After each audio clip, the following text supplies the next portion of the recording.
అఖిల భారత యాదవ్ మహాసభ ఆంధ్రప్రదేశ్ రాష్ట అధ్యకులు చింకా నారాయణరావు యాదవ్ సారథ్యంలో పల్నాడు జిల్లా నర్సారావుపేట కలెక్టర్ ఆఫీస్ నందు సోమవారం జరిగిన గ్రీవెన్స్ సెల్ కార్యక్రమంలో పల్నాడు జిల్లా జాయింట్ కలెక్టర్ సంజనాథ్ సిన్హా మార్కాపురం జిల్లాను కాటంరాజ్ జిల్లాగా నామకరణం చేయాలని కోరుతూ అఖిల భారత యాదవ్ మహాసభ ప్రతినిధులు రిప్రజెంటేషన్ ఇవ్వడం జరిగింది. ఈ కార్యక్రమంలో అఖిల భారత యాదవ్ మహాసభ రాష్ట అధ్యకులు చింకా నారాయణరావు యాదవ్, అఖిల భారత యాదవ్ మహాసభ రాష్ట కార్యదర్శి కొక్కెరకొండలు యాదవ్, పల్నాడు జిల్లా యూత్ ప్రెసిడెంట్ జక్కుల కృష్ణ యాదవ్, రాజుపాలెం మండలం అఖిల భారత యాదవ్ మహాసభ ప్రెసిడెంట్ చింకా ప్రసన్న తదితరులు మర్యాదపూర్వకంగా కలుసుకున్నారు. ఈ సందర్భంగా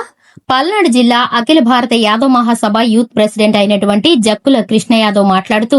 పల్నాడు జిల్లాలోని అన్ని వర్గాల వారిలోనూ అలాగే యువతలోనూ యాదవ్ మహాసభ పట్ల అలాగే యాదవులకు జరిగేటటువంటి అన్యాయాల గురించి ఎప్పటికప్పుడు వారి యొక్క కార్యాచరణను ప్రకటిస్తూ